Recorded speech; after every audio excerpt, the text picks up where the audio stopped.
What is going on, guys? Welcome back to another episode of Reading on the Fly, where we do every single thing outdoors.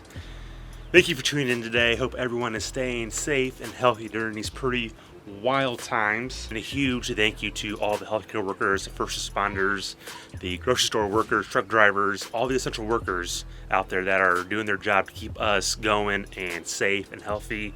You guys rock. Thank you.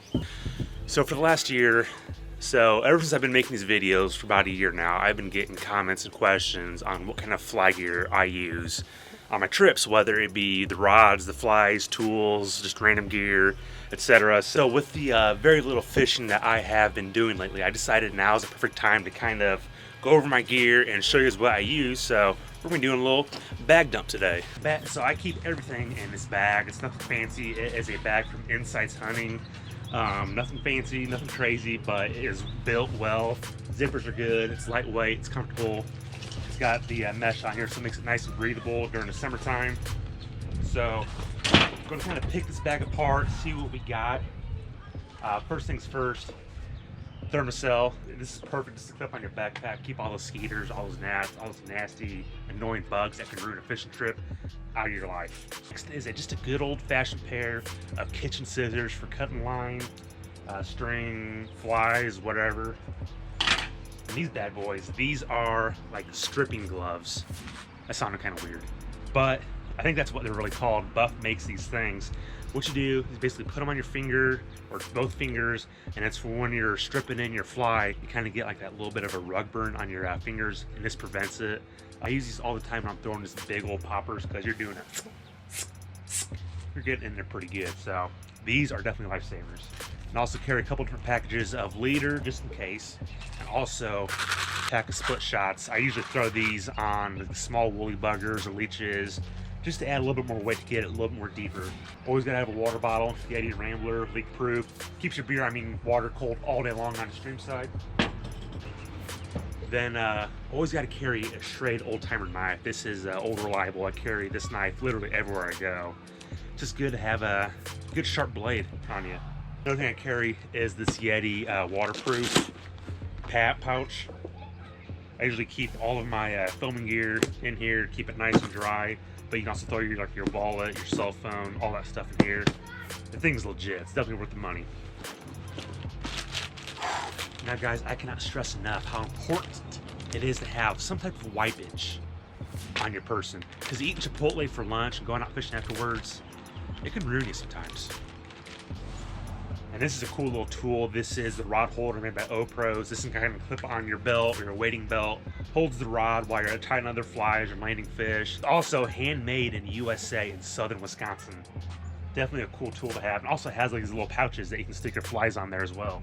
Another thing that's overlooked that I don't think a lot of guys usually think about or carry is a bleeding control kit. This is from North American Rescue. Just in case, you never know. Nature's pretty wild out there. But it's got the gauze, it's got the bandages, it's got the tourniquet, it's got gloves.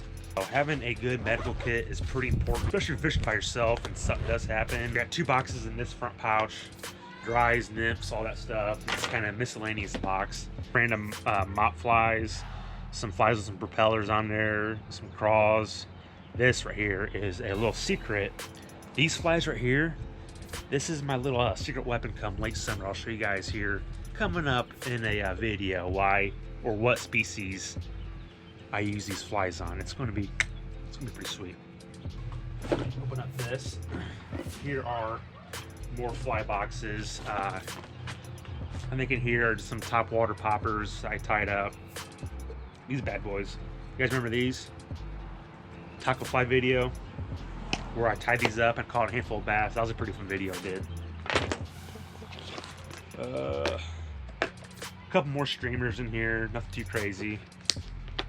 And this is kind of my bread and butter box. This box is my go-to box for anything around here because I got a little bit of everything. I got golden retrievers, I got some zonkers, some woolly buggers, various terrestrial poppers. So all these patterns will catch any fish around here in Illinois. Flip it around, boppity boopity. Got some minnow clousers, another solid versatile pattern to throw around here in central Illinois. If you guys haven't seen it, my previous video, I kind of break it down and show you how to tie one of these, so go check it out. I also have a whole bunch of other flies in my basement that I'm working on. I probably got maybe 24 different streamers tied up, which I'm going to be getting a boat box to kind of store them all in there. And then you cannot forget just a good old pair of polarized sunglasses. Got the brown trout neck strap on there. These are made by Toro. Supposedly they are unbreakable, but it's a solid pair, man. I love them. Another important tool is net gaiters. These things are pretty sweet because if you got bugs battling you, throw it over your head, boom, you got a face mask, protect it from the sun, protect it from the bug. Another thing I do with these while I'm fishing up north on these trout streams is I'll take it off, kind of let it soak in that nice, cool spring water, bring it out, throw it over my face, boom, you got AC. I got this waterproof box. This was some random stuff in there. I got fly backing on there just in case I gotta do a couple blood knots. You gotta have a good multi-tool in there. It's got pliers on there to kind of pinch down the barbs or unhook the fish. It's got a file to kind of help sharpen up hooks. I mean, any outdoorsman could think of probably 20, 30 different ways that you can utilize a good multi-tool. Another cool thing right here is a nail knot tool, which is pretty killer. Trying to do a nail knot while out in the wild is pretty frustrating, and it can kind of ruin your day if you don't have this tool, or unless you're a really good Boy Scout, you don't need this tool. And then another thing you gotta have, must have, is a bottle opener for when you want some streamside beers. Gotta crack them open. Let's see what else we got. Oh, looky here. Perfect time to use the bottle opener. Cheers. Another thing I kind of got right here is I got a little spool of just various tippets. Kind of have it ready at the helm. Pull out what you need, cut it off, tie it in, back to fishing. Another thing that's important is having a good landing net. I kind of repurposed this old tennis racket into my landing net because my old one was a wooden one and it broke. But yeah, this is perfect. This is aluminum, so it's lightweight, it's floatable, it's durable, and I don't know, something cool, something repurposed.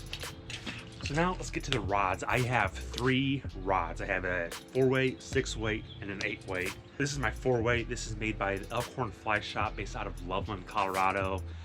It's a pretty cool small fly shop. They make awesome rods. But the 4-weight, this is perfect for kind of small creeks, small rivers. I use it for panfish down here. It's real sensitive. It's got the awesome finesse. As you can see, I got a little squirmy wormy on there, targeting some panfish. But yeah, it's just got that soft touch, but also has enough backbone to tackle smallmouth and largemouth bass. So this is a pretty fun summertime rod, chasing some bluegills on a farm pond. Now this next rod probably get made fun of a lot because this is just a good old-fashioned Pflueger rod. Nothing fancy. It's just a 3-piece 8'6" rod that has probably caught hundreds and hundreds of fish. This rod kind of has a little sentimental meaning to me. I bought this rod in 2010, so I was 16 years old. I remember I saved up all my money from cutting grass and I bought this rod. It was a combo rod, actually. It came with a reel, which I don't use anymore. I thought about buying other 6-weights, but this thing is just the old bread and butter in the rod arsenal. And 6-weight, it's perfect for anything from your small trout stream, your farm pond. You can fish the rivers, your bigger lakes. It can handle your panfish, your bass. I definitely would not recommend chasing saltwater on a 6-weight or muskie or pike, but it can handle some beefy bass and some carp. This is my 8-weight. This is a Cabela's Bighorn, another combo. This thing is like a T-bone steak, man. It can take a beating. It can take on your big muskie, your pike, your big grass and common carps. I've caught a catfish on here one time. Stout, it's a 9-foot, 4-piece. I actually caught my first grass carp using this thing, and it handled it like a freaking champ. Yeah, I don't use nothing fancy for my fly rods. I put most of my money in the fly line because I think the fly line is where, if you're gonna have something nice, that's where you should be putting it in. But so yeah, guys, that is basically the lowdown of the gear that I use. Just the basics, just the essentials. I don't get too fancy carrying a bunch of different tools and crap that I don't need while being on the water. If you guys think I'm missing something from my gear, comment down below what I should be carrying. This will get you by for a good, fun day on the water. So I'll end the video here. Hope you guys enjoyed this video. I promise more fishing videos are on the way as soon as we kind of get over this little weird, strange quarantine, social distance time. I know more fly time videos, cooking videos are definitely in the works for you guys in the coming weeks. So don't forget to hit that subscribe button, hit that notification bell, give it a thumbs up if you enjoyed it, and leave a comment. Just a fun comment. Let's get the conversation going on this fishing gear, because I love talking to you guys. It's always fun to kind of talk to other people from across the nation, let alone across the world. So, until next time, see y'all.